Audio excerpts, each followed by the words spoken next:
They symbolize strength. They symbolize stability. They bring us comfort.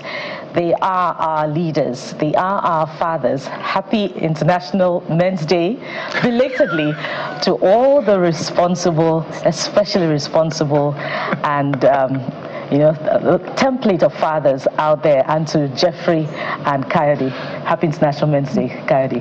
Thank you very much. I'm not going to say any other thing. I'm just going to say thank you. So we had a huge conversation. But good morning. Welcome to the Morning Brief. I'm Cardot Kikilo. We're live for you here in Lagos. Yes, Bukola. It's good to know that you have made an attempt at some sort of reparation.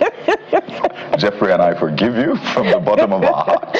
Thank you for forgiving me. And let's do this for the children as well, because yesterday was International Children's Day. So it looks like we've committed, or you have two, we have just one. And you know what it is about these days, really? Sometimes you have to just keep track. And they're important because it helps you to sometimes remember things you naturally would forget, right? You take it for granted that men do what they do, and just move on. Men don't cry. Don't cry, okay? Just do what you have to do and move on. You don't need a thank you. I say sometimes it's a thankless job compared to what women do. Women will say, no, you get all of the attention. So the least we can get is at least some sort of recognition by way of Mother's Day, Women's Week, days for affirmative action and the rest. But it's important to pay attention to those little things as much as we can. So that's why we're starting this morning. If you have someone that you probably have wronged, ensure you right the wrong today. It's no big deal, right? Just saying I'm sorry, or saying great job, or saying thank you and please will do a lot. So, Bukola, thank you so much. Once again, appreciate you. Well, I feel like I have done penance this morning, and I have said, bless me, Father, for I have sinned. These are the list of my last sins. So thank you for the forgiveness. If you are in diaspora this morning, in a couple of years from now, perhaps you just be able to participate in Nigeria's general election following that bill by the National Assembly to amend the Constitution to incorporate diaspora voting. But that comes with a lot of implications, Cardi, and everyone watching us out there this morning. What would it look like? We're yet to get copies of that bill. Is it also a transition to full electronic voting, or will this diaspora voting be conducted by our missions abroad? Are we going to see ballot boxes and officials deployed to our missions with the bimodal voter accreditation system being handled for Nigerians in diaspora to vote for representatives of their choice, or president of their choice, state assembly legislators of their choice? Are we going to see a pattern of electoral conduct at home, being replicated right before the eyes of the international community? And this is not to say that we're not under the scrutiny of the international community when we conduct the types of elections that we conduct at home. When are we going to pay not just lip service to the need for integrity for our electoral process at home, such that we can put out a template abroad and we'll be seen as serious about institutional development at home?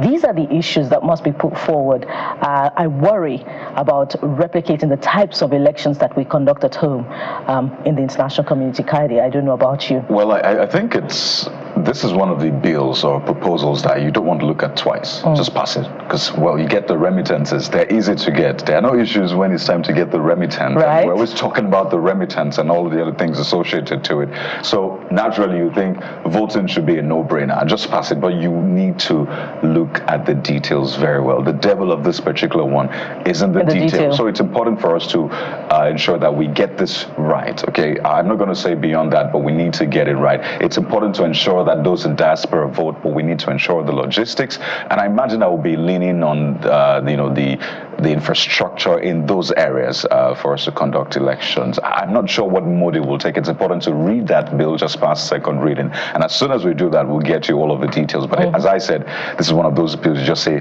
hey, pass it through, bow and go. But we need to ensure that we make sure that the details are clearly outlined and sorted. But Bukola, What do we have this morning, Cardot? Took it right out of my mouth. So let's get started for you.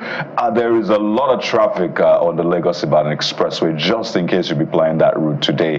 One, we wish you the very best. If you're right in the middle of it, you can send us messages. Jeffrey's actually stuck in that traffic as well. And I think it's related to some of the road construction ongoing. Perhaps there's been another form of, disruption. But we'll give you all of those details. And just to give it some clarity, it's the continuing rehabilitation work of the joints that hold the Long Bridge portion of the Lagos-Ibadan Expressway together, and that is moving a bit further down to the bus stop right beside us, close to us at OPIC. So and that also happens to be a conflict point where vehicles who are going right ahead, turn at that conflict point and make an onward journey out of Lagos to Ogun State and other parts of the southwest and onward in their journey. So there's a congestion at that point, and we need the deployment of more security agents and road safety officials,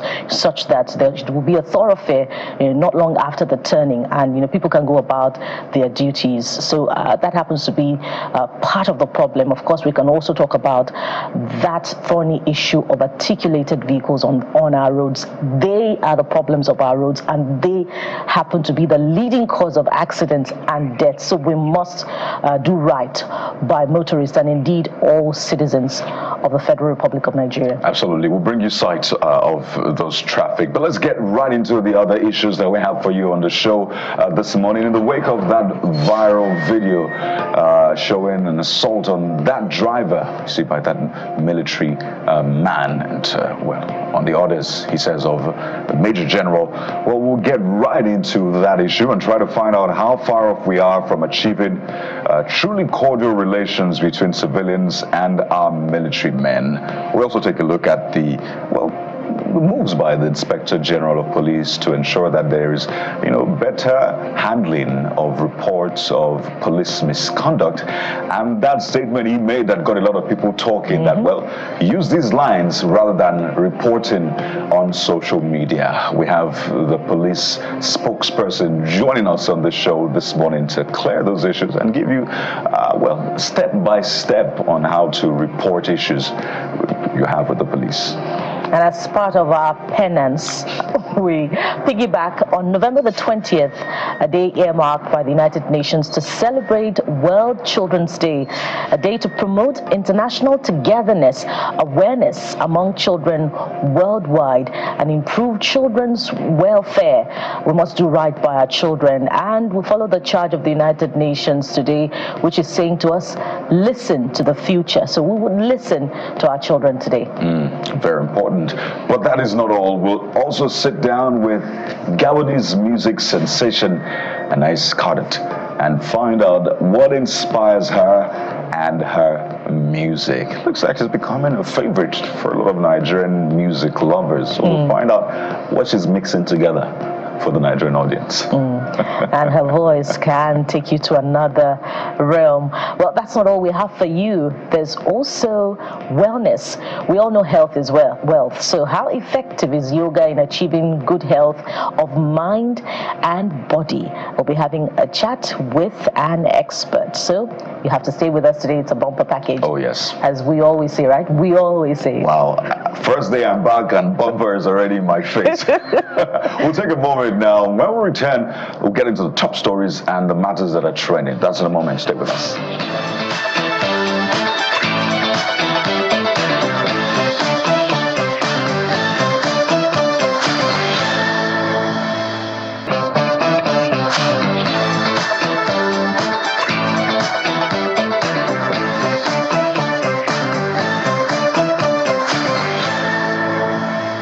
Top on the brief this morning is the Labour Party's resolve to prove before a judge that 27 lawmakers in River State, led by Martin Amiwule, who declared their defection in December last year, effectively vacated their legislative seats. Well, speaking after a hearing before Justice Emmanuel Obele of the Federal High Court in Port Harcourt, The party's counsel, Clifford Chukwu, stated that the party has compelling evidence to substantiate its case. Among the evidence is a video clip allegedly showing Amewole announcing the defections on behalf of himself and the other 26 lawmakers. The case has been adjourned to January the 21st, 2025, when the video evidence is expected to be presented in court.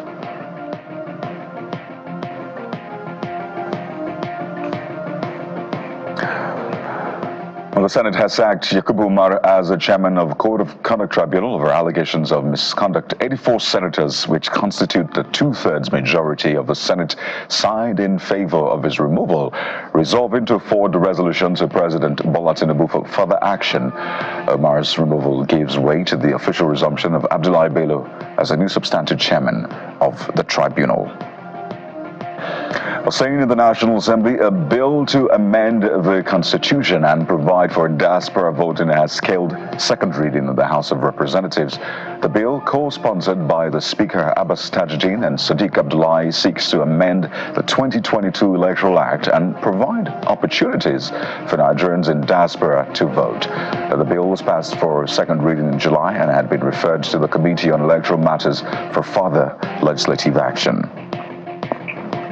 On security, a police officer was reportedly killed when gunmen attacked a patrol team along Gasaga Road in Ohafia local government area of Abia State. And according to eyewitnesses, the police officers were on patrol when a group of men ambushed them, killing one while two injured officers managed to escape. The police public relations officer in the state, Maureen Chinaka, promised to provide more details of the ordeal subsequently. And more stories now. The Arawa Consultative Forum, ACF, has announced its decision to support Northerners running for the presidency and other offices who might be interested in contesting elections in 2027 in order to bring about development in the region and the country in general. The forum, at its National Executive Council meeting in Kaduna State, expressed concern over the deplorable economic situation in the north under the President Bola Tinubu administration, blaming poor socio-economic policies of the federal government for what they call the region's deteriorating condition. As to the petroleum sector, the Nigerian National Petroleum Company Limited has announced the official unveiling of its latest crude oil grade, the Utapate crude oil blend, before the international market. And in a statement signed by its Chief Corporate Communications Officer, Olufemi Shoneye, the NNPCL stated that the new product was unveiled before an audience of European crude oil marketers at the ongoing August European Crude Conference taking place in London. The NNPCL describes the development as a major boost for Nigeria's crude oil production, revenue generation, and economic growth efforts. And outside the country, the United States has vetoed the United Nations Security Council push to call for a ceasefire in Gaza that Washington said would have emboldened Hamas. Well, the U.S. says the resolution demanded an immediate, unconditional, and permanent ceasefire in the war between Israel and the Palestinian group, along with the immediate and unconditional release of all hostages. However, Israel's UN Ambassador Danny Danon said the resolution was not a path to peace, but was rather a roadmap to more terror, suffering, and bloodshed. And in the world of sports, Germany will face the Netherlands in the semi-finals of the Davis Cup after beating Canada 2-0 in Malaga. Daniel Altmaier beat Gabriel Diallo, and Jan-Lennard Struff defeated Denis Shapovalov. Germany are looking to win the Davis Cup for the fourth time, to lift it as it last lifted it in 1993. Well, those are the top stories that we're tracking for you at this hour. But what have you been saying about the issues trending? Well, Bukola joins me now to walk through the streets of either X, Facebook, IG, Hello TikTok. Again, Coyote. You know, that viral video that trended on social media yesterday is back, you know, in the fore again today, with people reacting to, you know, a sort of development from the couple. But of course, you know, the back and forth between the ruling party and the PDP, you know, is also taking space from your thoughts this morning, particularly stemming from the back of the conversation with the PDP leader and, a senior political correspondent yesterday on our sister program. And that's where we're starting from this morning. President Tinubu is the problem of the PDP. Not my words, not my words this morning. It's from leader of the party, Segun Shomi, and governorship candidate in the Ogun State election last year. He continues by saying he has no business taking Wike from our party and appointing him as minister. So what are you saying this morning about this statement from Mr. Shomi? Kenneth is the first user, and Kenneth says, is he saying that a member of the party has been removed? That's why the party doesn't have stamina. Is he trying to say the progress of the party lies on the shoulder of that one that has been removed? So there's no other person in the party that can make the party have stamina. And of course, Cardot, there's so many questions in this space coming from the back of events leading to the presidential election last year. We could also ask the PDP, why was it unable to put its house in order such that the leadership crisis would have been stemmed and there would have been an agreement on where the presidential candidate of the party should come from? And if it was to come from this region of the party, then the national chairman should come from another region of the party. So, it's easy to lay the blame of, the crisis in the political party on one person, because when you point one finger, the four others are pointing back at you. I really hope Nigerians are watching and are not taking this too seriously, or at least are not distracted by this, because at the end of the day, this is quite instructive. A party affair, strictly party affairs. This is just politicians. Ibanga says, I imagine meant to say, how is Wike's appointment a hindrance to PDP's progress and stability? Now, that's the statement by Bangade. How is Wike's appointment a hindrance to PDP's progress and stability? So, who's going to answer that? Chiben is the next user, and Chiben said, it's like politically destabilizing another party, making Wike to become disliked by his own party, causing enmity between them. Smart move. There you go. So just in case you're wondering what was said, take a listen to what Mr. Shomi said yesterday about the issues within the party.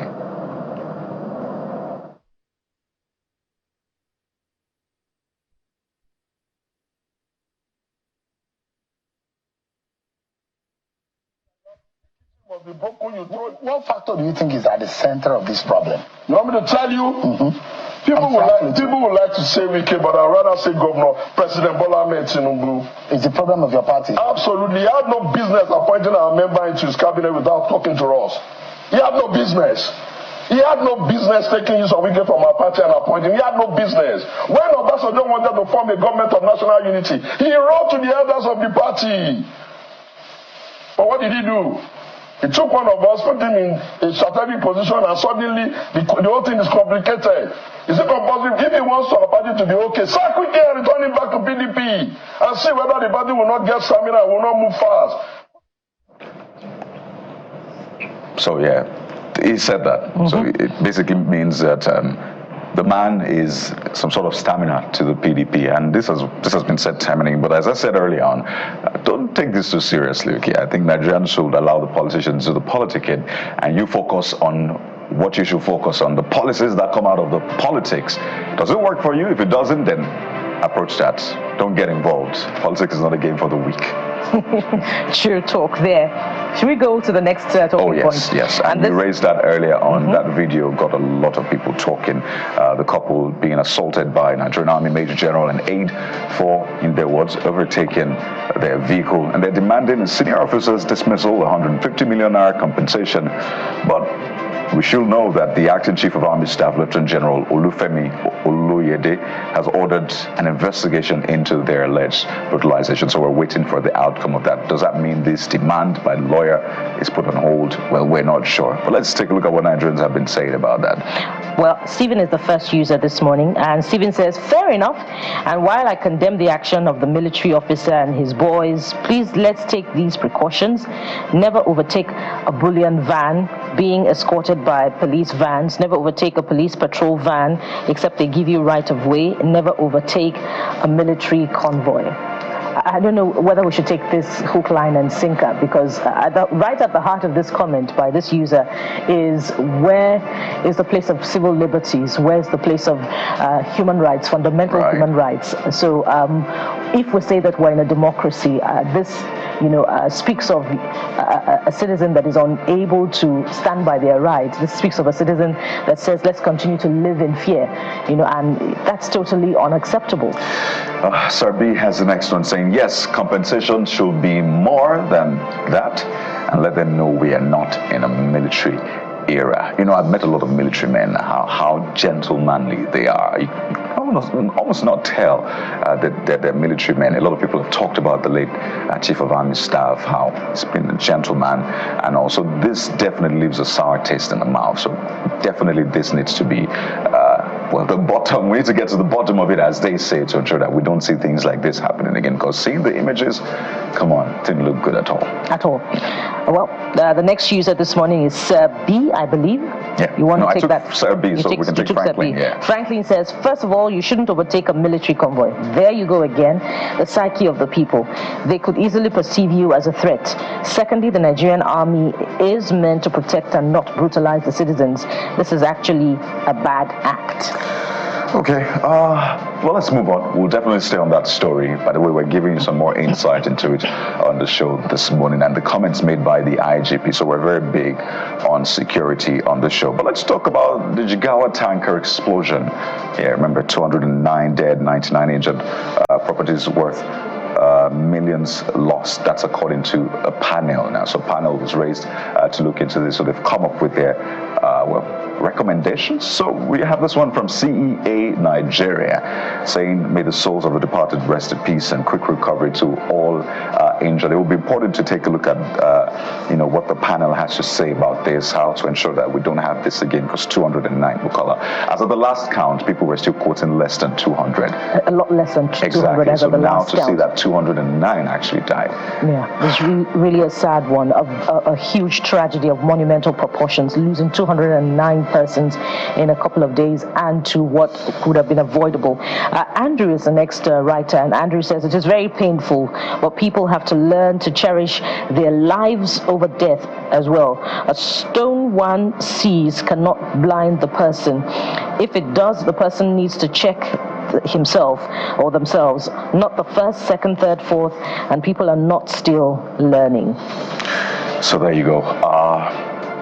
Our hearts with the families of those who have lost loved ones. But we need to do right by them and ensure that this does not happen again, either by orientation, by ensuring infrastructure is much better, enforcement as well from those who are meant to ensure that our roads are safe, and all of that.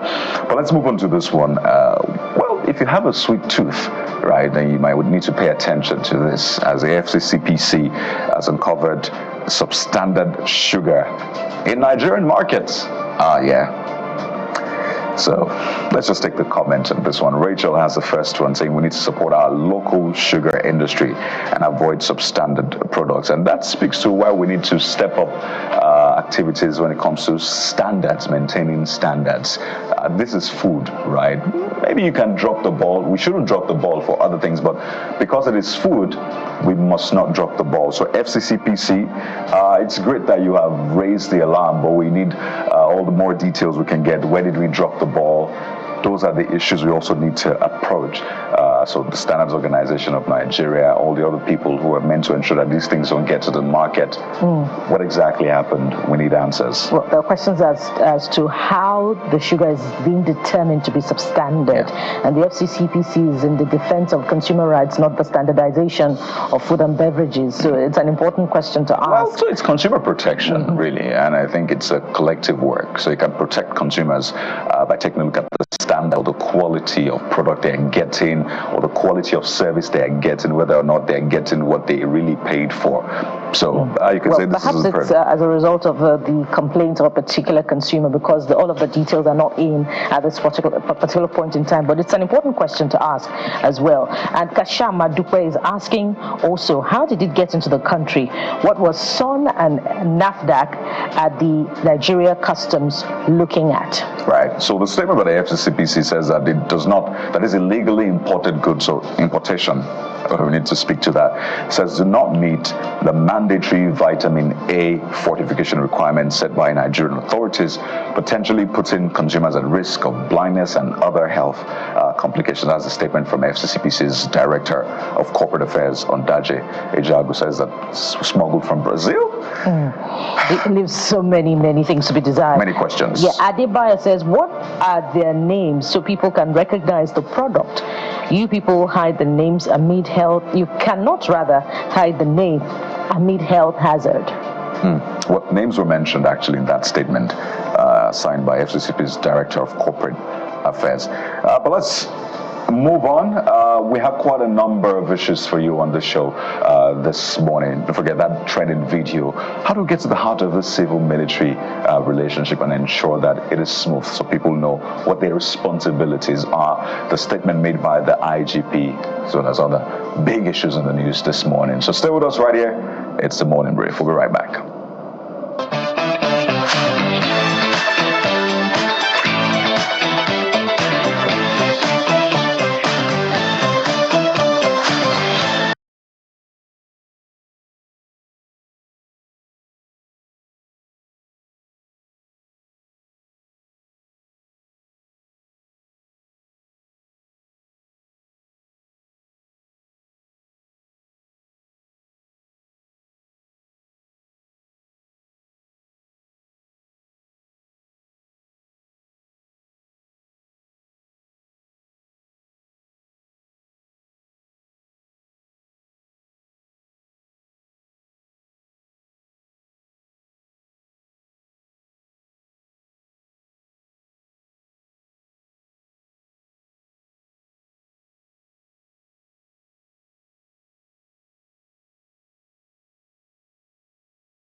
Welcome back to the Morning Brief. And so we start off this morning by revisiting the civic space, of course, rightfully so, because of the concern over the shrinking civic space, either online or offline, especially within the context of what seems to happen time and again with, confrontations between members of the armed forces and civilians that leave a sour taste in the mouth. Of course, we're also examining this side by side with the calls, or if we could put it differently, the appeal by the Inspector General of Police of better reporting in the understanding of the force of the conduct of the erring police officers. So how does this impact on the psyche of the citizenry? And we've begun to get an understanding of the impact of this already, particularly with the review of some of your thoughts. But let's get right into this conversation this morning. And joining us to have this conversation, okay, before we introduce our guests, let's take a short break, during which we'll review yet again that viral video of the assault of the couple. How did I pass your car? How did I pass your car? How did I pass your car? Oh, God. Jesus, oh. Jesus.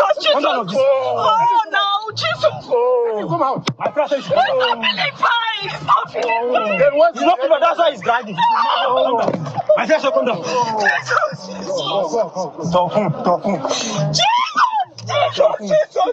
Jesus. How can you see what they did to my eye? Are you seeing? You're not supposed to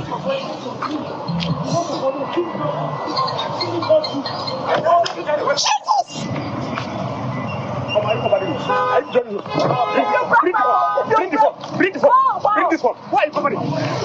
Give me the phone. Give me this phone.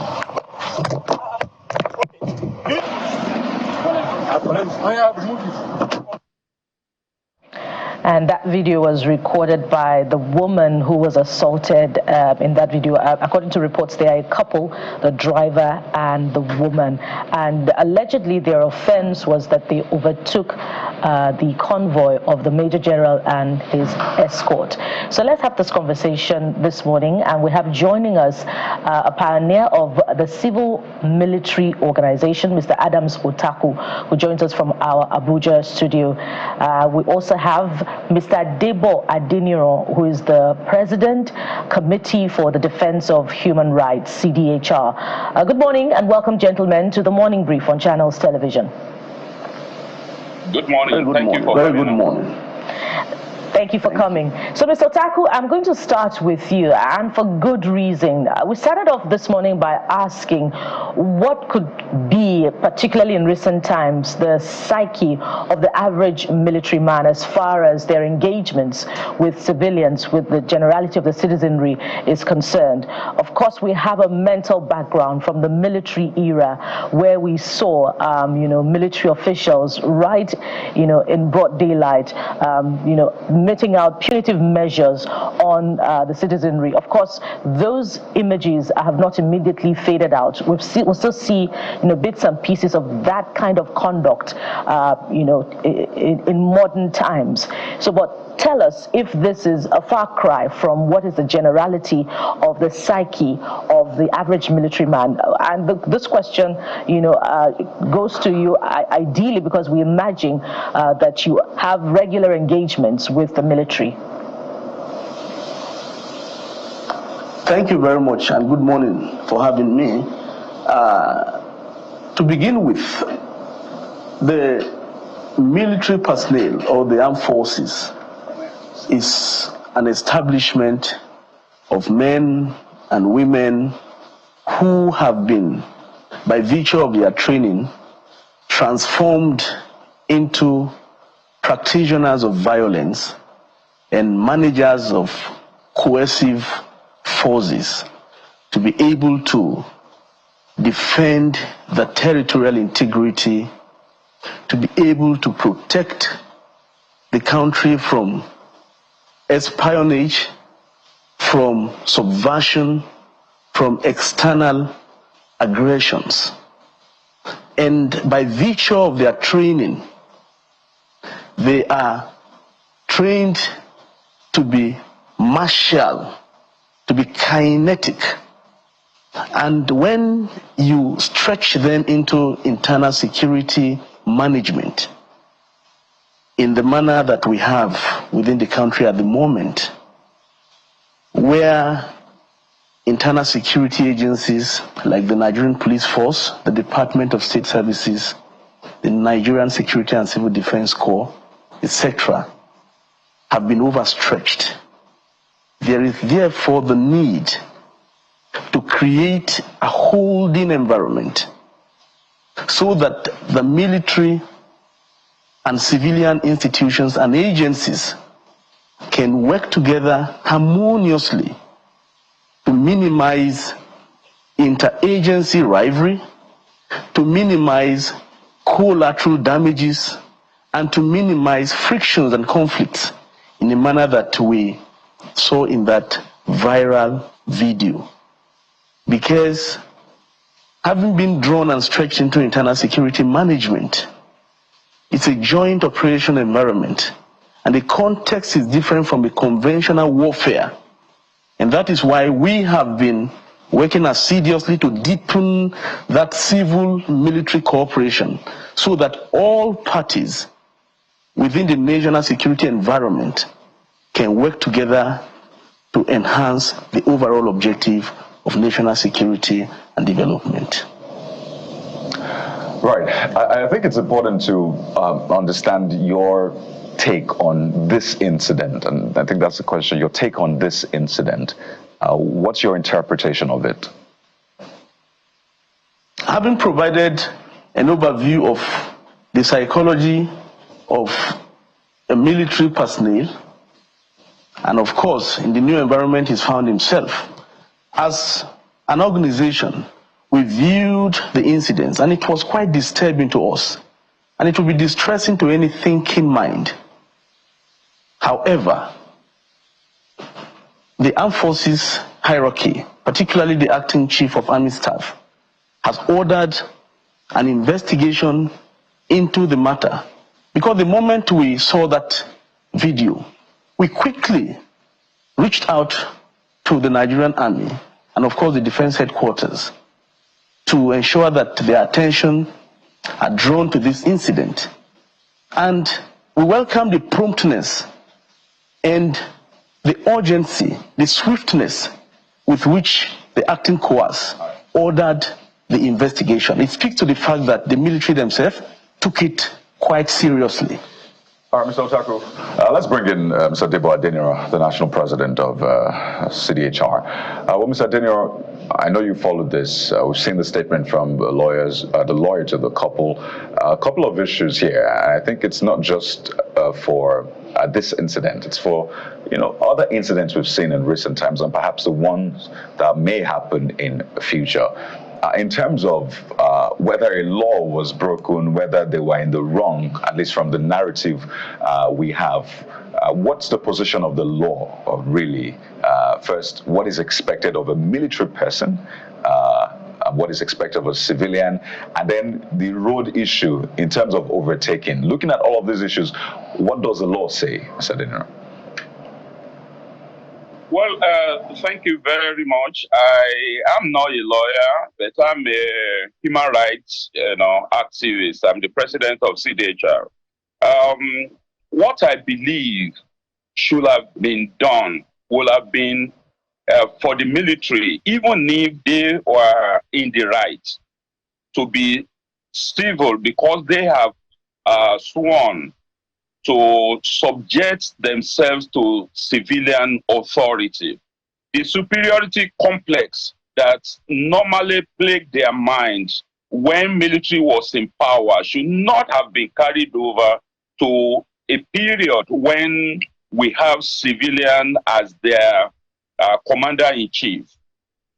Every citizen has the right to freedom of movement, freedom of speech, and freedom from harassment and torture. What the military and sometimes the police do on the way, on the road, amounts to torture, amounts to inflicting bodily harm to civilians in such a way that no civilian will have been able to retaliate with equal strength since they possess the coercive instruments. And several occasions, the military and the civilian have had clashes where the military go for the broke. They use firearms on innocent, armless civilians. That is not ethical. That is not professional. That is not a way to observe the tenets of human rights. Of course, the authorities of the police and the military are supposed to swing to action, to an immediate action, and find a lasting solution to it. Thank God we are in the age of social media. That is why many of these, atrocities are exposed. And the way they were exposed that actually compelled their authorities, the commanding structure of the police and the military, to take immediate action with a view to dispense justice and ensuring that the guilty ones are adequately sanctioned. If there hadn't been evidence through the social media and exposure through the social media, many of these cases will have been buried. They will have been forgotten. And those who suffer the bodily harm and the other jeopardy will have been made to suffer in vain. So basically, it is the violation of the right of individuals when military think that they can be the accuser, they can be the prosecutor, they can also be the judge in their own cause. That is not in accordance with the provisions of our laws. And anywhere that is done, it is a regime of an oppressive regime that will tolerate such a thing. And since we claim to be under civilian dispensation, we believe that there will be a reform generally in the military and paramilitary organizations as to the use of the arms which was purchased for them from the taxpayers' funds, and they should not turn the weapons against the civilian populace. As a matter of fact, they should understand that the armless civilians don't have equal powers of retaliating, and there are places where where we believe that these overzealous policemen and military personnel should exhibit their prowess, firepower prowess. We have insurgents, we have terrorists, we have militants, we have several of those who have been making life unbearable for the people of Nigeria. They should go to those areas and unleash their violence. Yes, the military was trained to unleash violence, but not on armless civilians, but those who raise arms against their country, who decide not to be patriotic, who decide to confront the coercive forces of the state. Those are the people that the military are supposed to confront, not people traveling on their own on a highway that was meant for both military, civilian, paramilitary personnel and the rest of them. It is exactly yes. It is exactly because of what you have said that we seek to understand the scope of their training and how they're able to differentiate between their fields of engagement. But I believe that Jeffrey, who now joins us, our colleague, has more questions for you in that regard or on other fields. Hello, Jeffrey. Yeah, thank you so much. Yeah, the traffic did us a bad one, but let's get straight to the conversation. Let me come to you, Mr. Otako, on this one, and it's a tricky question. will it be okay to start talking about debriefing the military and the police? Because I just did a quick calculation in terms of how many years democracy has lasted, independence has lasted, and then the number of years we've had democracy, whether broken or unbroken, and then we have the number of years the military has ruled us, about 29 or so years, compared to the other one by the civilian authority. So we're looking for a way forward because these things continue to happen. What level of, if you allow me to use the word debriefing, do we need to say, look, we know you're trained to kill, you're trained to fight, you're trained to all of defend our territory, but you're going to find yourself within civilian spaces and under civilian authority. What else do we need to tell the military to, just let me use a Nigerian word, calm down? Thank you very much. I had laid a background to the fact that the military have a unique training, and I make bold to state clearly that military institutions function most professionally and in their best under a democracy, basically because of the trimodal status of the military in a democracy, being a core institution of democracy, being a defender of democracy, and being a beneficiary of democracy. However, the only debriefing that you might wish to prescribe for the military and of course the civilian institution, because what we do is to be in the middle to foster this relationship, civil-military relationship. We need it such that each party will understand fully the principles of the other party. The military has to understand the psychology of the civilian populace. The civilian populace has to understand the psychology of the military community, because Section 217 of the Constitution stipulates clearly that the military, in as much as its primary responsibility is to defend the territory, should and can be called upon to provide military aid to civil authority when civilian institutions are overwhelmed or overstretched. And that underscores the need for civil-military cooperation, which we have been advocating in the last 5 to 6 years. And the leitmotif, the philosophical underpinning of the advocacy, is to see how each party, we can understand our psychology. It begins with that, and to appreciate the fact that the overall objective of all parties within the state is to work for national security. That is the whole of society approach to national security. The military is like the masquerade that you have. You need him to protect you. And you also need to appreciate that this masquerade has to be up and doing, has to have a good well-being, a good welfare, before he can protect you from external enemies. And then the military has to understand that you cannot crush the very citizens that you are called upon to protect. These principles must be clearly understood. That is civil-military cooperation. Unfortunately, we've not been able to deepen this tool enough. In the US, in France, in Algeria, even in Sri Lanka, the 30-year-old war was brought to an end through CIMICO, civil-military cooperation. We have been trying to drill this concept down to the grassroots across the country, and we are glad that the acting chief of army staff, when he took office a few weeks ago, he was in Sokoto, and he emphasized the need for civil-military cooperation, which underscores the fact that he has a clear understanding of the need to build this normative capability for the armed forces. We cannot veer away from the fact that if we don't have this holding environment, this incident will be repeating itself, because the military itself is subject to civil rule, to the rule of law, to the principles of democracy.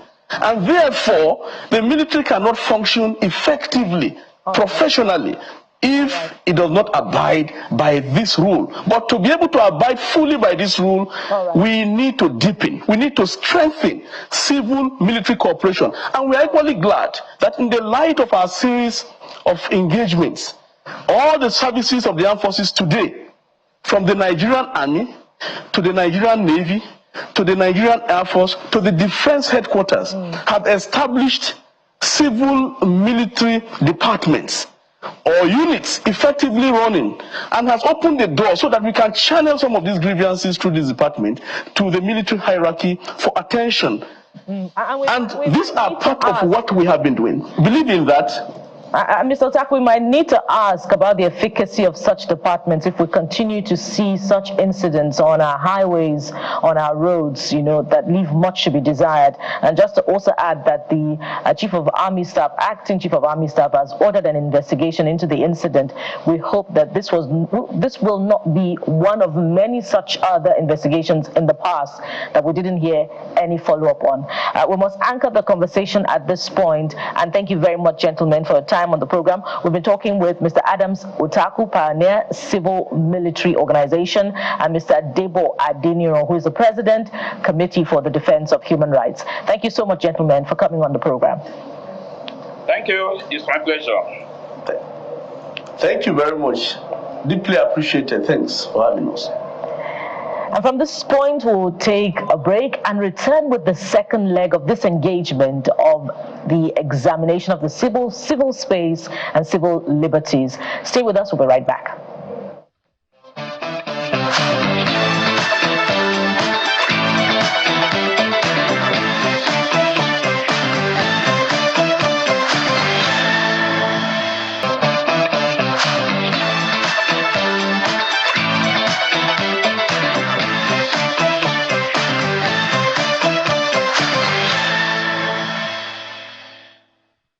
This initiative not only boosts our capacity for responsiveness, but also solidifies our dedication to maintaining open lines of communication with the citizens we serve.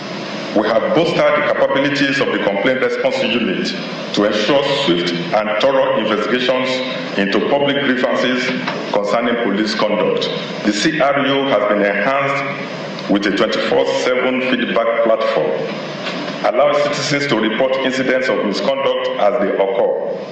This initiative not only improves our responsiveness, but also reinforces our dedication to transparency and justice, ensuring that every citizen's voice can be heard and acted upon promptly. Furthermore, we have significantly enhanced the functionality of the Public Complaint Bureau, established under the First Order, to enhance its service delivery concerning public grievances. The PCB is now fully operational within every public relations office nationwide, providing an easily accessible platform for citizens to report police misconduct, swiftly investigated, and where warranted, corrective measures are promptly enacted. This robust system does not merely address grievances, it actively fortifies our dedication to accountability, ensuring our actions align with our principles of service and integrity. Therefore, urge members of the public to utilize the effective services of these units, which have been established in all states of the Federation, to report police misconduct, rather than resorting to social media. Our professionally trained and dedicated officers will promptly address reports to any of our PCB or CRU, ensuring swift justice for the aggrieved.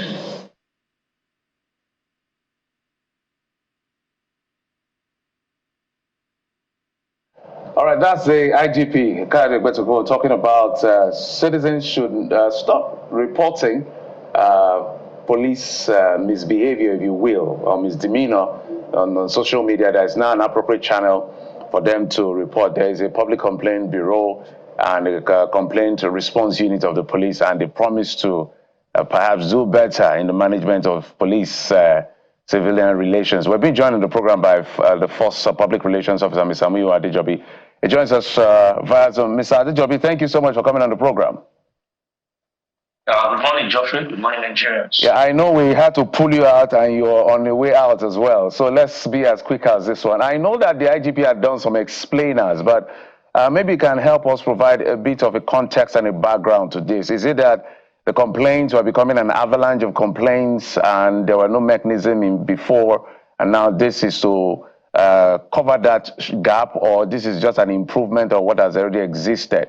And what necessitated this move by the IGP? Well, thank you, Geoffrey.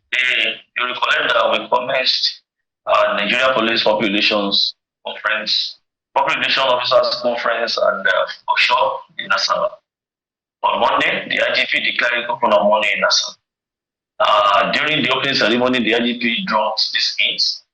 The IGP actually reminding Nigerians of the effort of the Nigerian Police Force to put in place certain mechanisms, particularly on oversight and accountability mechanisms of the Nigerian Police Force.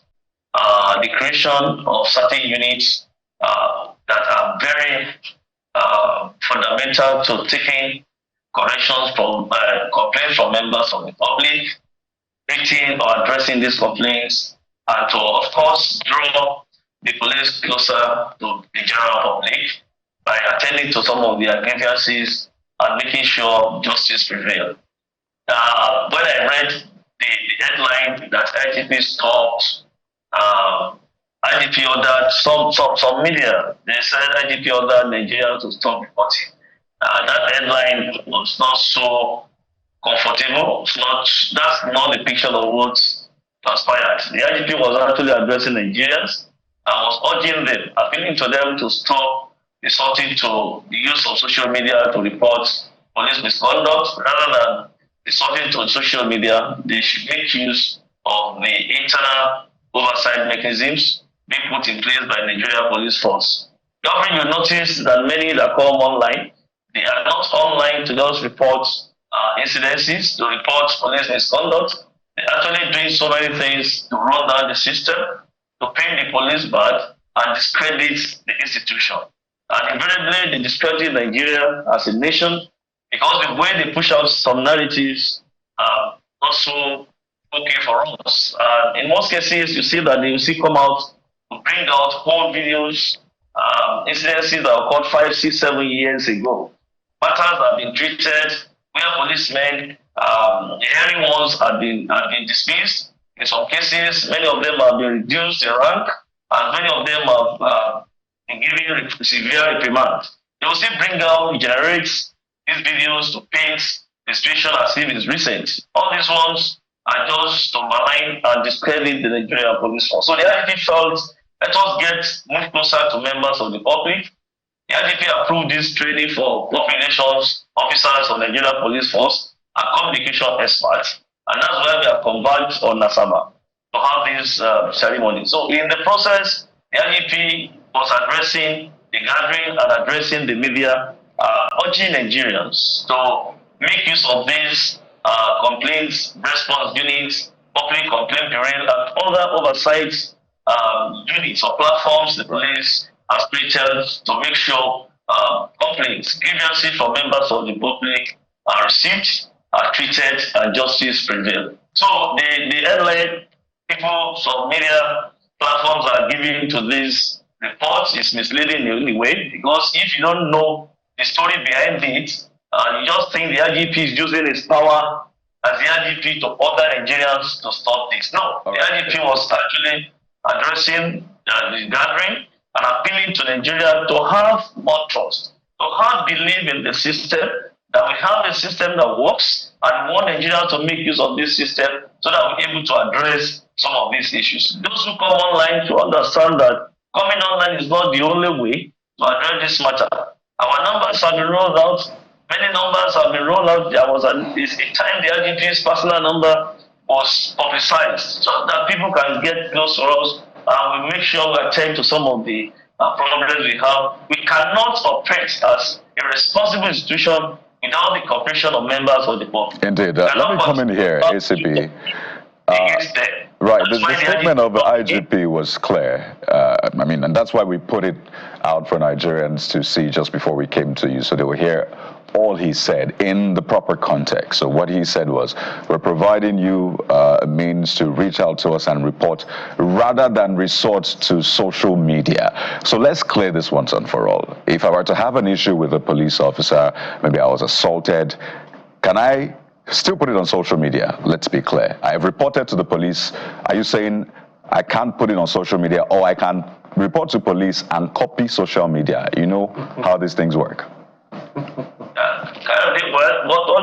But the message there is that give us a trial first.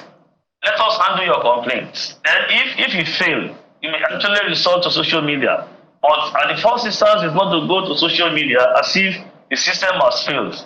Our system still works. We have handled cases, and many Nigerians can testify to the fact that the police attend to some of the complaints and we handle all complaints. In most cases, it's the complainant that even opts or withdraw that they want amicable settlements when it gets to certain in some instances.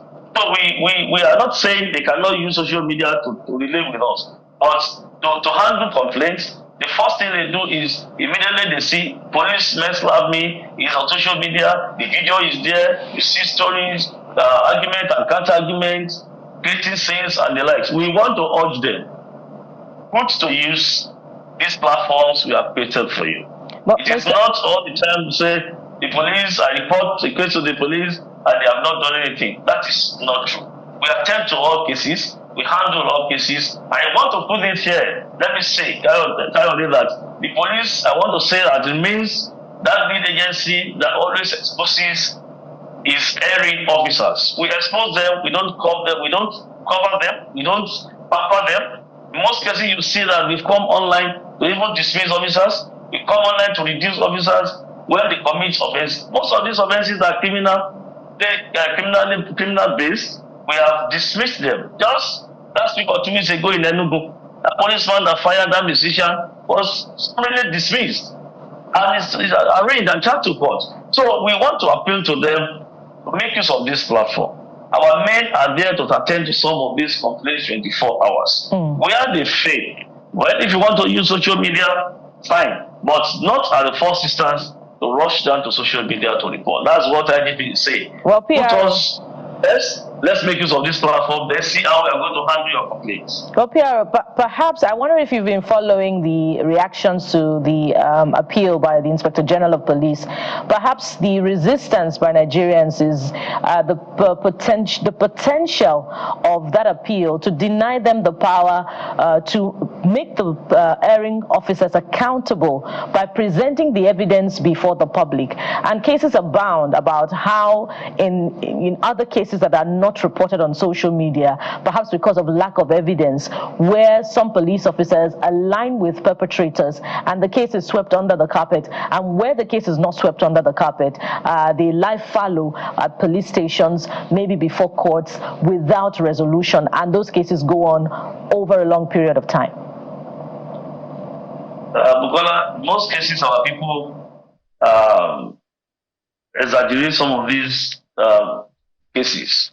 The fact that a complaint has been reported to the police, the general it just has to do with trust deficits. Bukola, in some cases, people will call me personally. You know, my number is publicized. People call me, they have access to me 24 hours, and when I even handle some cases, some of our complainants are the ones that simply to just drop the case. At times, it's a very difficult situation when we are taking official disciplinary measures against certain complaints, and even the complainants will be the one to say, no, PRO, I don't want him dismissed. I don't want him reduced or run. Please let him go and let him do this, let him do that. It's a complex situation. But generally, most of these cases that are reported to us directly, not online cases now, not online platform now, directly to us have been handled. It's not all the time we do the room trial, we do proceedings, and we come online to come and show that we are doing this in the office, we are doing this in the department of provost marshal, or we are doing it at zonal office or command level. It's not all the time we come online, but where it's necessary for us to show that we have done this online or before the media, we do that, and we have been doing that. We only want us at this time to address the problem of trust deficit. It's not because they don't have the belief or the trust in the system. That's why they always say when they report our cases, their cases are not being handled. It is not possible, and that is not true. So we have seen that at this point in time we need to meet at a point. For all of us, members of the public, the police, the closest institution to the public.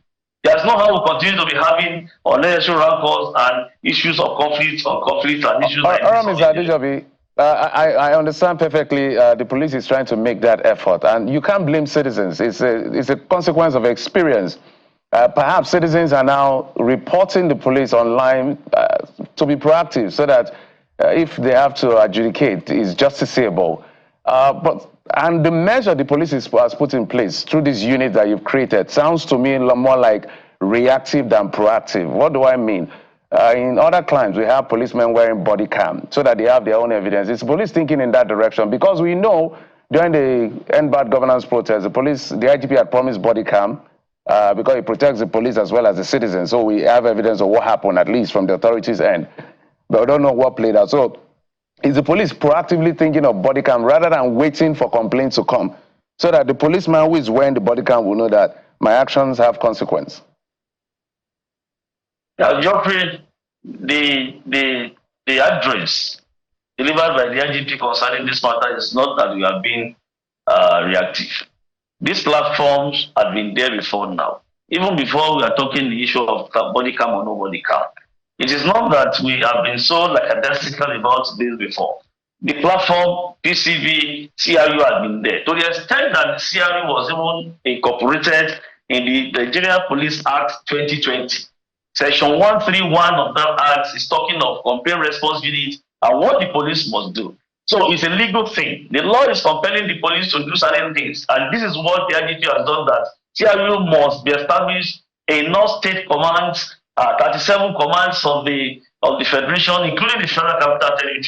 So it is not that we are being reactive. This has been hard. We're only trying to remind ourselves of the system we have and how we can make use of the system. Then the issue of body cam, is a matter of fiscal budget, and the IGP has taken this up with the government, and I'm sure they are deliberating on this with the Ministry of Police Affairs. So very, very soon this matter, this procurement will be done, and I can say police officers in Nigeria will be wearing body cams. You know, the number of the police is large. We are talking about on you so that you can exhibit it for all of us, because we're all working together to make a better society. I know you're busy, so let's allow you go for your meetings. Thank you so much for when I wear my body cam, I'll come and monitor the traffic from Channels Television. That's the first place I'm coming to come and use the body cam. Not a problem, not a problem. Thank you for coming on the program, Mr. Muyiwa. Thank you. Thank you. Enjoy the rest of your day. Thank you. We'll take a quick break. When we come back, the children are here. Don't you love them? You will love them, and trust me. All right, stay tuned. We'll be back.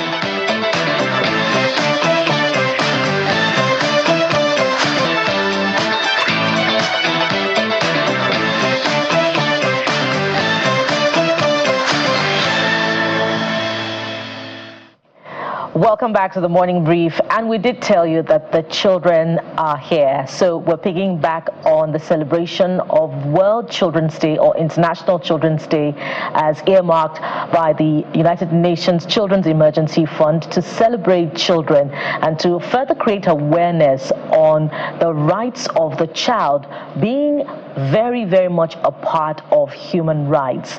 And of course, we have children joining us today on the program. Of course, the theme for this year's celebration is Listen to the Future, and they are the future that we see today. So let's celebrate our children as we welcome to the program this morning. We have Okikiola and David. They are both Year 5 students of schools here in Lagos, and you can see that they are dressed in their school uniforms. Okikiola, welcome to the program. David, welcome to the program. How are you doing? We're fine, thank you. We're fine. How are mommy and daddy? They're fine. They're fine. They're very well, I'm sure they are. And how are your siblings and teachers? They're good. They're good. They're very good. Okay, so let's start this way. What does it feel like being a child in school and at home? Okikiola, I'm starting with you. Okay. What it feels like being a child is that you can learn new things and dream big. But sometimes grown-ups don't really listen to what we have to say, and that's not really fair. We're sorry. Okay, why do you think they don't listen to you? Because sometimes we say things that grown-ups think that are not really true, and they just think that we've been watching cartoons all along, so we're just having dreams, but it's actually real. Okay. David, do you feel the same way, that we don't listen to you?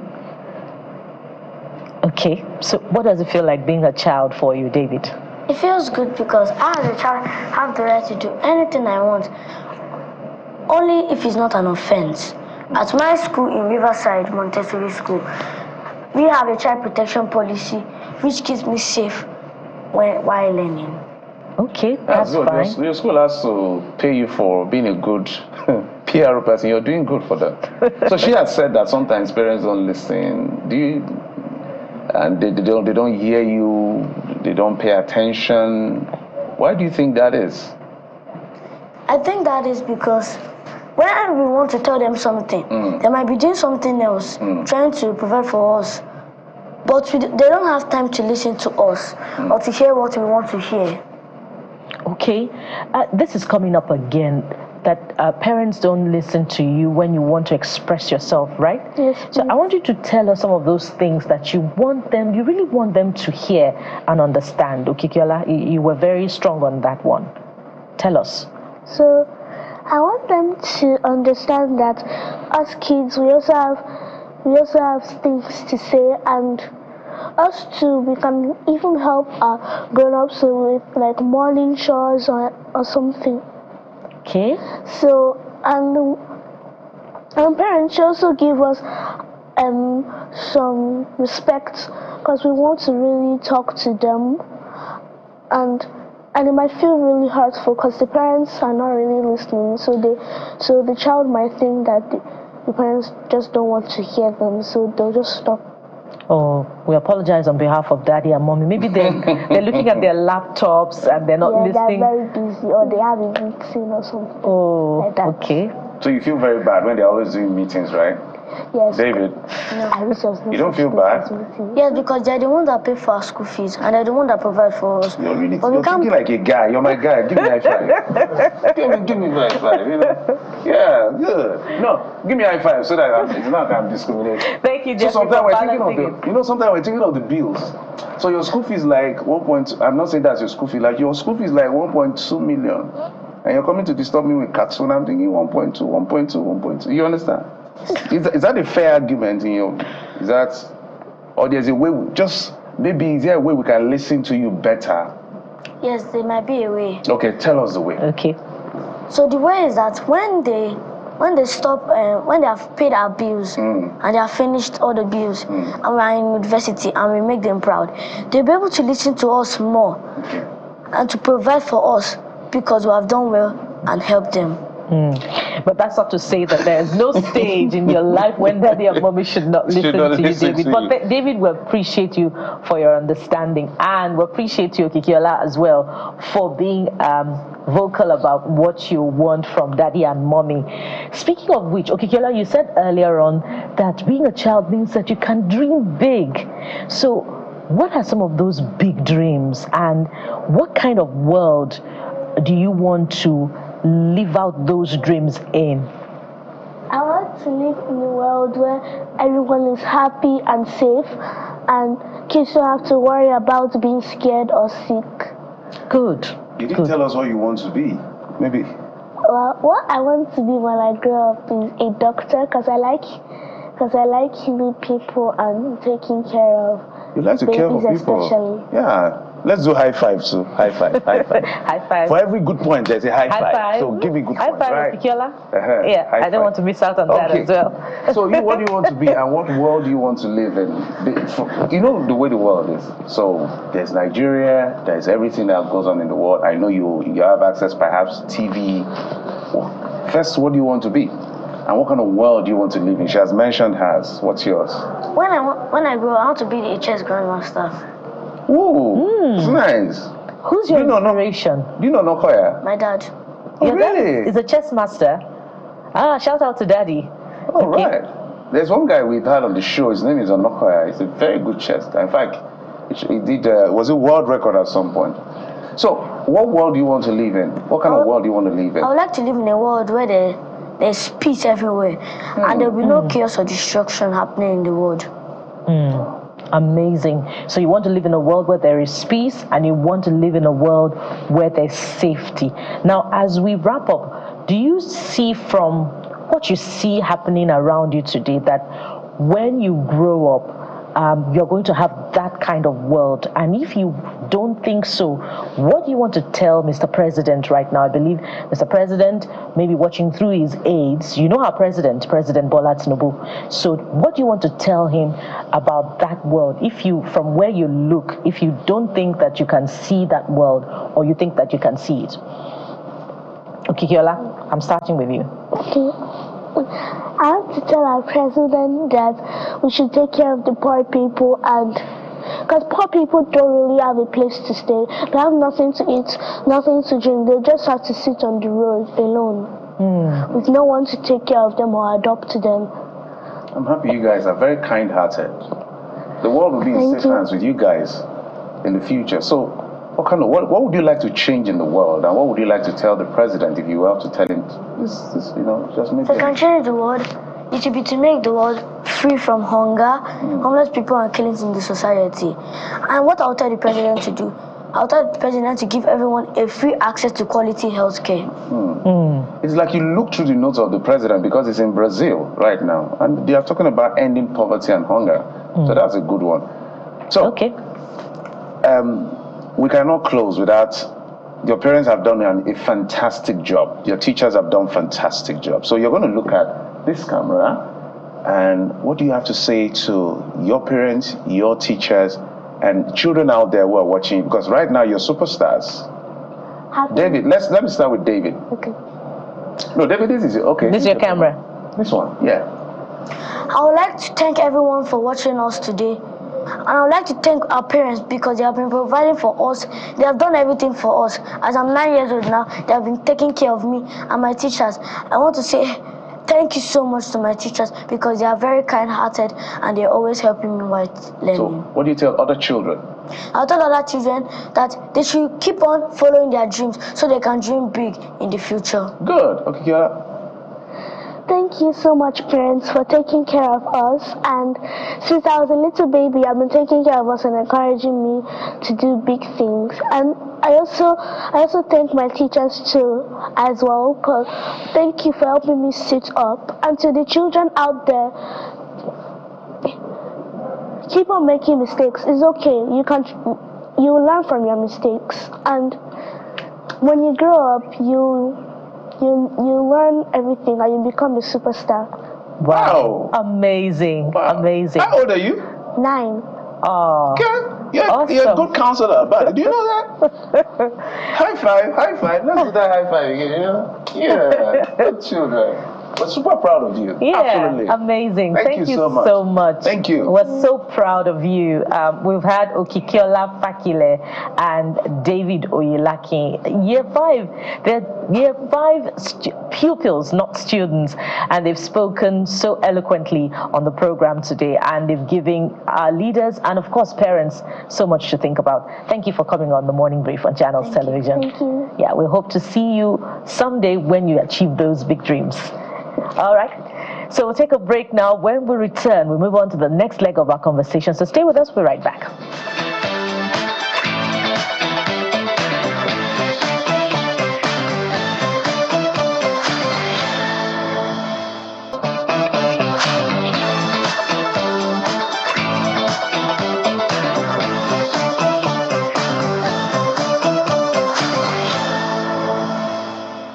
Oh yes, we have such a package for you, from the cute little children to just that beautiful sonorous voice. And we have her right here on the show for you. Anais Cardot joins us on the Morning Brief this morning, singer, songwriter. Hi, I saw the way you were beaming with smiles watching the children. You couldn't help it, could you? They were so cute. And the whole time I was just like, whoa, that's so cute. Do you miss being a child?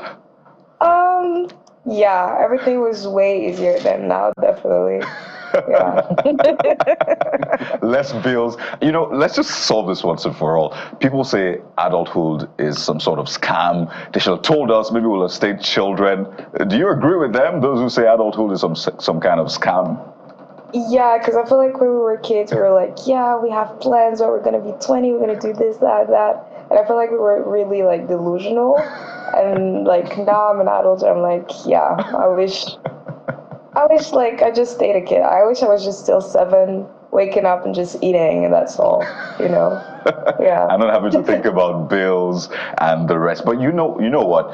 You have something a lot of people do not have, and that's that beautiful voice. And I think maybe that's your link to childhood. Your voice just sort of takes people away wherever they want to be, whatever mood you want to set them in. And I think that's a real cool gift, perhaps a superpower. So maybe walk us through how you discovered the superpower, your origin story. So my dad was a musician, so I always sang with him after dinner. Like he would always like be with his guitar every day, so I would just always like tag along and sing with him. And then I would say that when I was like 12, I started like singing more and more. I was really interested in covers on like YouTube, just watching everybody like singing, and I would just try to like reproduce the same thing. And I think it just kept going and going. Like after that, I also like started learning like piano and the guitar, so my voice kind of like was shaped around it as well. So yeah, I think it all comes down to my father, definitely. And then I just kept learning with like all the media I could have access to. And, you know, besides your beautiful voice, many do not also know that you're able to speak about 3 languages. Am I correct? French, English, Spanish, and Portuguese. Well, if we have time, maybe you'll tell us how you were able to achieve that feat. But we also know that you've done a very powerful collaboration with Nigerian singer Ashake. Is it Sojanel or My Heart? One of the two. So talk to us about the power of collaborations and how you are able to, you know, fuse with Afrobeat and you know, get into that mainstream Nigerian music where you're gradually gaining acceptability? So first of all, collaborations are really, really cool because I feel like it just allows me to learn so much from a genre like that I'm not really exposed to or that I'm not fully educated to.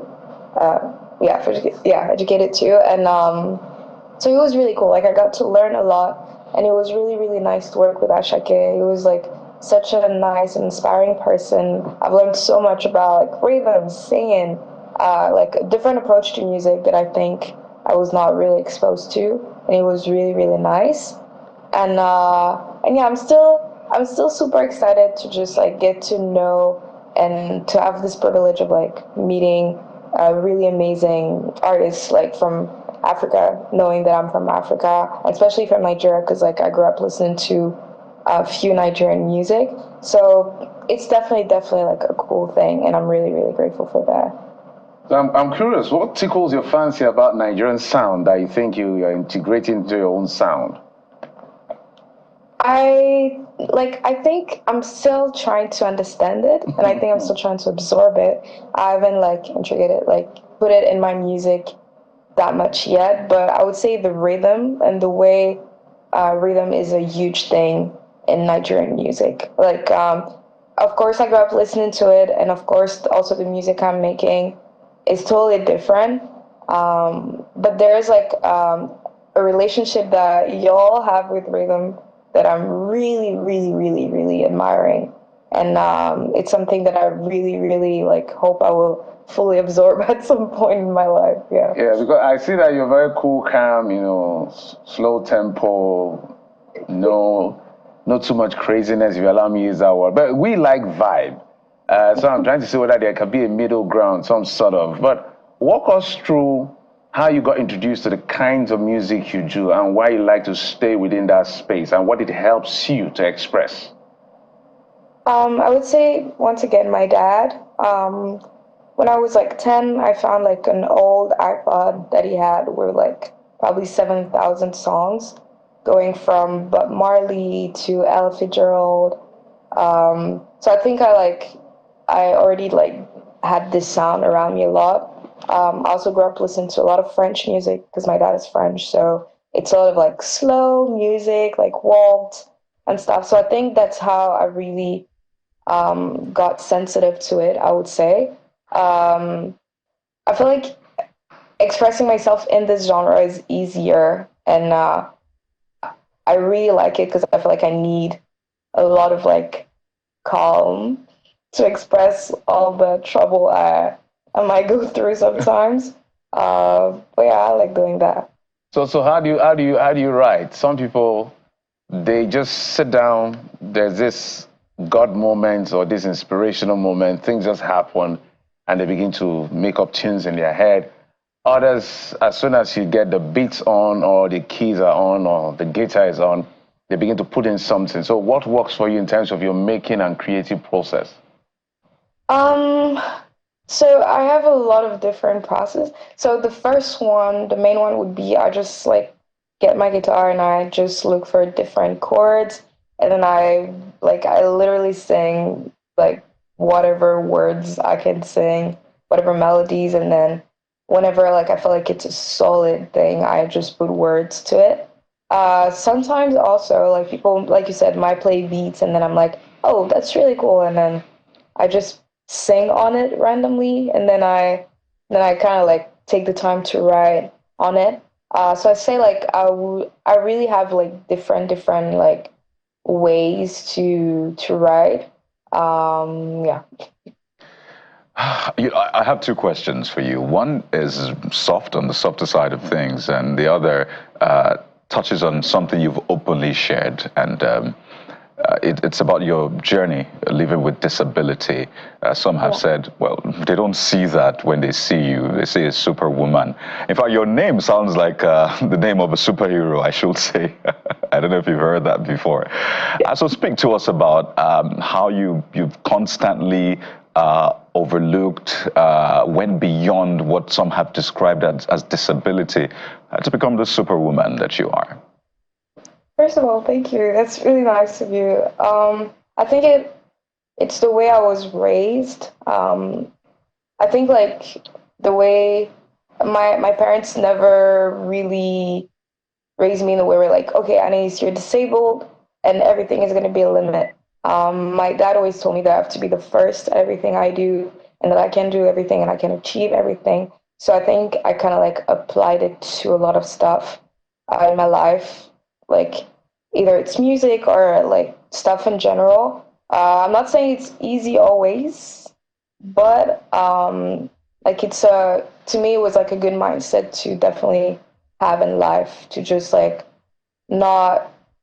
don't think that anything is a limit. I really don't think anything is a limit. I think that's what really helped me, is to like, I never see limit. I just go and go and go. And yeah. What is that one thing you always think, I want to do this? I know you have a bucket list, right? But maybe the very, the one that is highest on that list, what is it? I mean, you performed at the Old Arena. I mean, that was massive, that was huge, and that performance was spiritual, right? But what is that one thing you're like, I need to do this, I really must do this?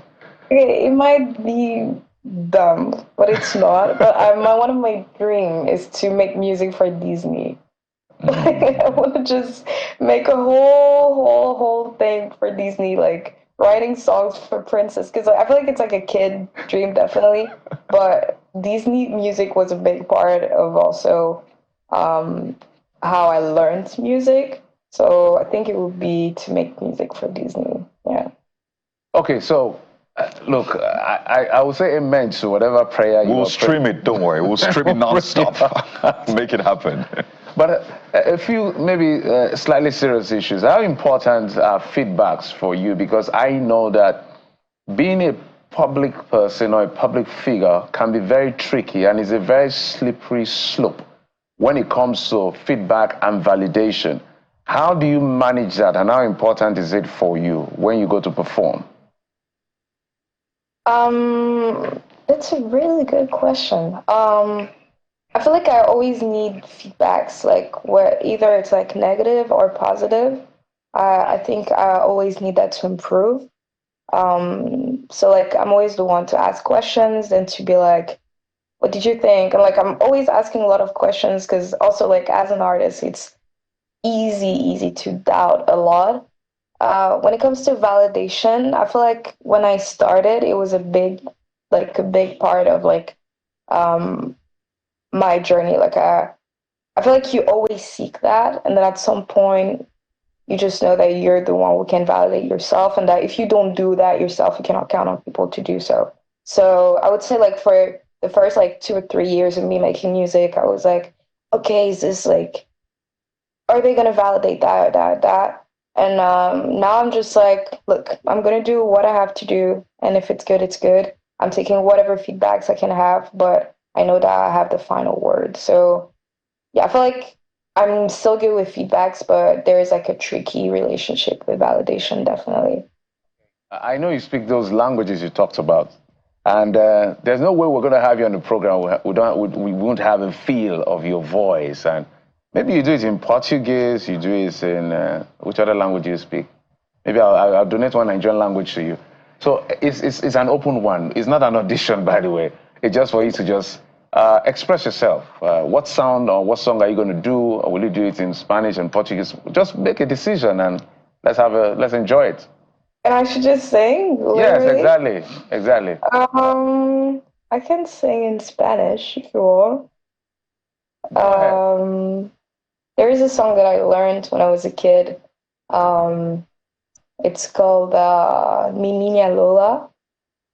And it goes like, okay, my voice is probably really weird because it's the morning. It's okay. It's okay. You know what? They always do that. They tell you my voices and then they sing and blow you away. So it's okay. We know these things. So it goes like, dime por qué tiene carita de pena, que tiene mi niña siendo santa y buena. Cuéntale a tu padre lo que a ti te pasa. Dime lo que tiene reina de mi casa. Tu madre pobre no sé dónde está. Dime lo que tiene, dime lo que tiene, dime lo que tiene, dime la verdad. It feels like call to prayer or something. That's very dangerous. Ooh. Yeah, playing with those notes, that's really dangerous. No, that's extreme sports right there. Come on. And you didn't just touch on it and leave, you stayed there like you love danger. Come on. And this is morning, right? I know, right? So what happens when you are fully awake, Kyrie? Come on. You don't get Jeffrey. She stayed with those notes. It's beautiful. And she kept going. I'm like, can you stop? You're just... So tell us about your favorite Nigerian artist. You're from Gabon, right? Yeah, I'm from Gabon. Yeah.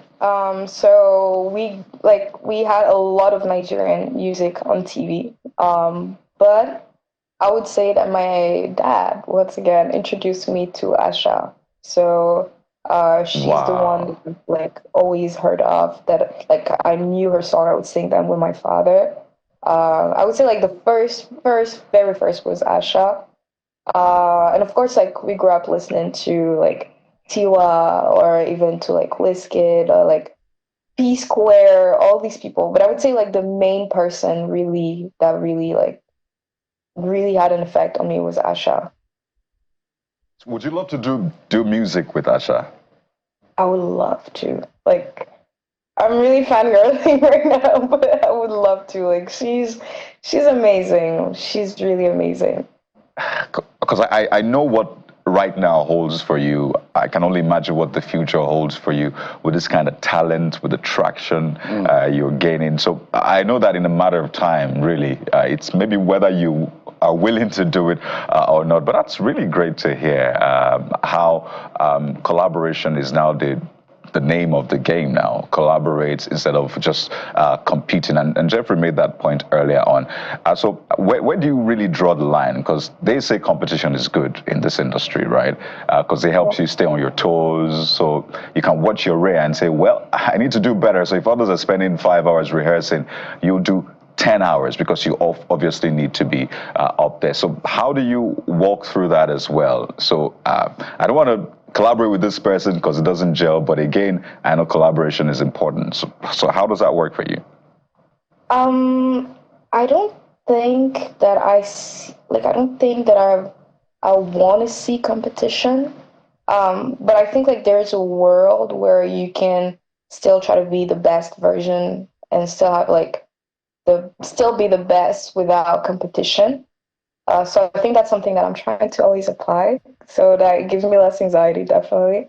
And I think it's good to collaborate, but I think you should collaborate if you see yourself, if you love the thing. Like I feel like collaboration is not something that you're like forced to do. I think like there's still like an integrity to have in it, and so you have to like think the best way. Like, am I learning anything from it? Am I am I like, what can I get from it that can also like feed my art and feed the person that I am? So I think that's how I would think when it comes to collaborations. I don't think I would want to collaborate with everybody, even if I like what they do. I think I want to collaborate with people who can like really feed my soul, literally, musically at least. And I don't know if that answers the question. Okay, yeah. Again, the world is in a very chaotic space right now. So there's no way we're not going to tell you to sing yet again. So you bring some serenity and calmness, because in the Middle East, there's something going on. In Ukraine, there's something going on. But as an observer of society, what are the issues you're internalizing at the moment and perhaps contemplating on how to creatively infuse it in your sound? Because there's a lot going on in the world. Mm-hmm.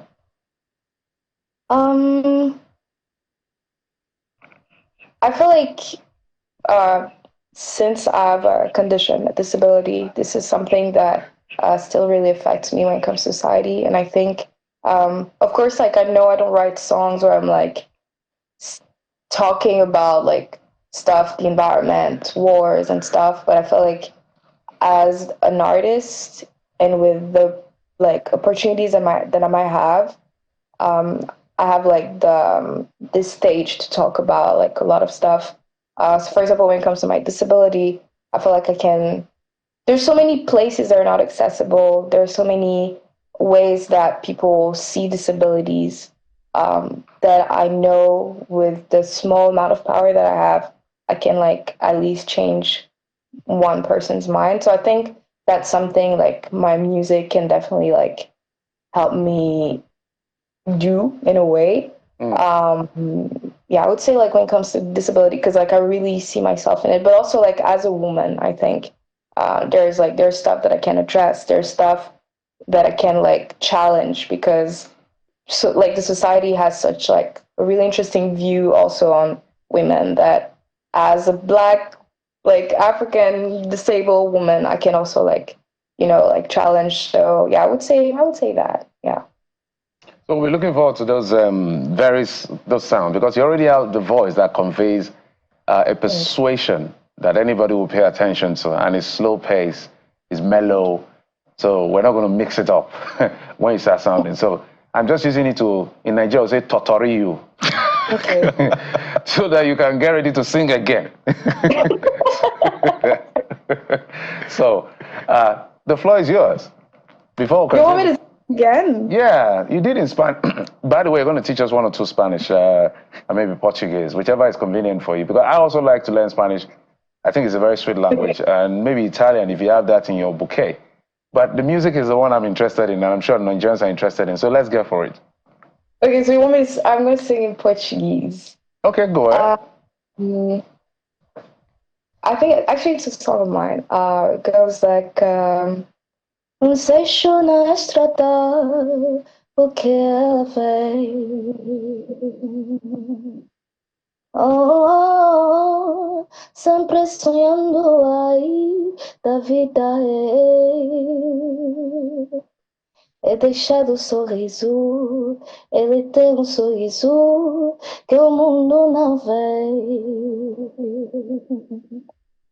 Com o sol fala muito de como é o paraíso. Ela quer saber.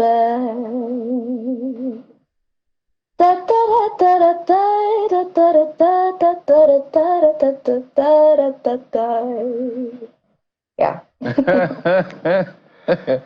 We love it. They'll say loves it. You know what's funny? I don't speak Portuguese, but I understand what you just sang. Whatever that.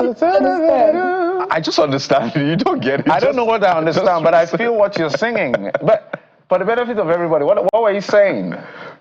So the song is like it's a song about a little rock that just is on the middle of the road, and it's kind of like basically a song about anything around us matter. So I'm just literally saying like the rock is here. It's here by itself. The rock probably dreamed of going to heaven, of like meeting with the sun, but it cannot because everybody just don't care about it. So we walk on it, we just let it go. But I feel like everything matters and everything should be taken into consideration. When next are you performing in Nigeria, Anais? When next are you performing in Nigeria? If it could be tomorrow, I'm coming tomorrow. You're coming tomorrow?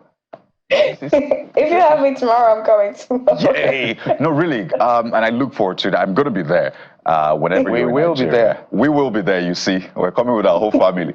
I hope I'm coming. I really hope I'm coming. Absolutely. We'd love to have you, definitely. But we have to thank you so much. Thank you for brightening up our morning. You know, there's a lot of, gloom out there. People are not sure what's going to come at them next. So it's important to have your gift just right in front of their faces and in their hearts as well. So thank you for sharing your light. We've been speaking with Anais. I hope I got that first name correct.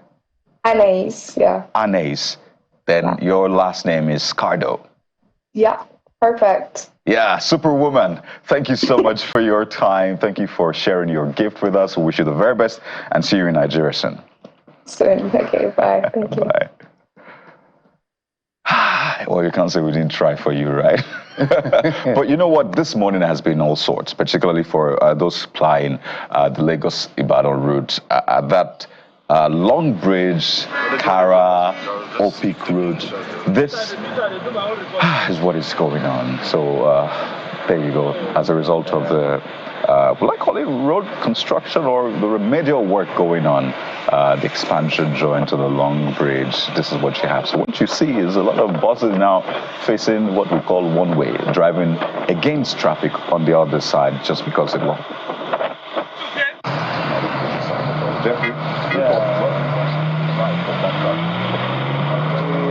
I got caught up in this traffic. I think I spent almost 50 minutes. Something that should naturally take me 10 minutes or so. Or less. Less to be here. I spent almost 50 or so minutes to try to catch. I'm sure I couldn't because this is outbound Lagos. Getting out of Lagos. So this is the situation we found ourselves. We don't know how does. I think it started last night or so. No. It started way before last night. It started way before last night. Okay. It started in the afternoon. Bukola has been following the story. Yeah, okay, Bukola, that's Bukola's direction. I go back to Lagos, Bukola goes to where she goes to.